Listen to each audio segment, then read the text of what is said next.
situation actuelle du Bénin et du Niger, ce qui se constate, ce qui se vit à travers les deux nations, ça interpelle tout le monde.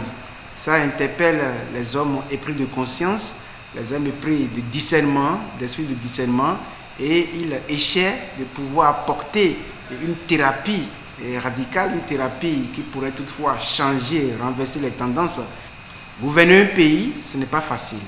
Et les deux chefs d'État, nous allons dire d'abord notre président actuel, président de la République, on ne peut pas dire que la gestion qui est faite, cette gestion est faite dans l'intention de pouvoir nuire, mais la situation actuelle que nous avons dans le pays, à travers notre nation sœur qu'est le Niger, ça doit nous faire réfléchir.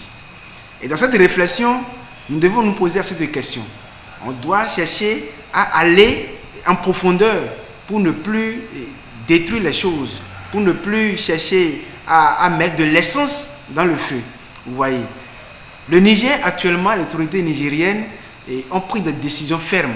Et suite à un constat, à un diagnostic qui est fait, et suite surtout à la décision de la CEDEAO, où nous n'allons pas faire revivre encore les faits passés antérieurs, mais il est de pouvoir nous donner, une opinion de façon thérapeutique afin que la crise soit conjuguée au passé. Et quelle thérapie nous proposons? Vous voyez que le Niger est un pays, est une nation majoritairement islamique. Et on peut passer de cette stratégie de pouvoir convier les leaders religieux pour pouvoir contacter les autorités nigériennes. Lorsque par le biais de l'Union islamique du Bénin, par exemple, par le biais du guide islamique, on peut toutefois toucher de droit et de façon directe les autorités nigériennes. Ça, c'est une piste. Et aussi, en dehors de ceux, il y a aussi des leaders religieux, autres leaders religieux, les pasteurs, et tous ceux-là qui sont appelés à intervenir de façon directe pour pouvoir imprimer une marque pacifique dans la crise. On peut les convier tous à la table afin qu'ensemble, qu'on puisse conjuguer au passé et cette crise qui perdure. Parce que vous savez, les deux nations, à vrai dire, souffrent. Les deux populations souffrent.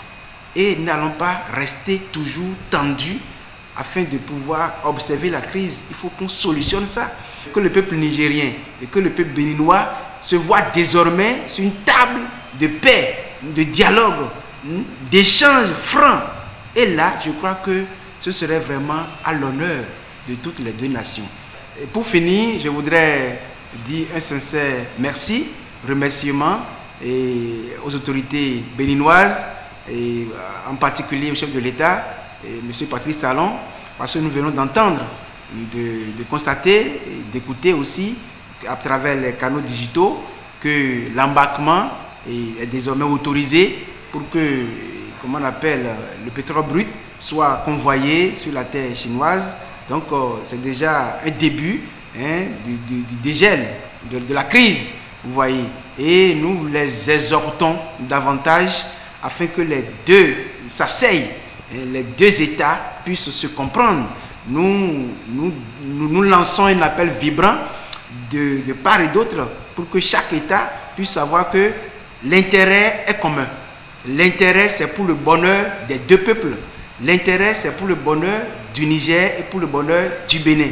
Donc, chercher par tous les moyens pour solutionner, dialoguer, pour que la paix règne, pour que désormais les deux pays qui étaient toujours des pays frères existent dans cette convivialité pour que les deux nations puissent prospérer ensemble. C'est ce que nous souhaitons parce que cette crise n'arrange personne. Ça n'a pas d'avantage pour les deux nations. Au contraire, c'est rien que des inconvénients et les conséquences sont amères. Donc, nous leur demandons de tout faire pour que les choses reprennent, pour que la paix règne, pour que désormais qu'on puisse renaître encore de nouveau, que les cerveaux soient remis encore dans le congélateur pour ressortir de bons produits de paix afin que les deux nations gagnent.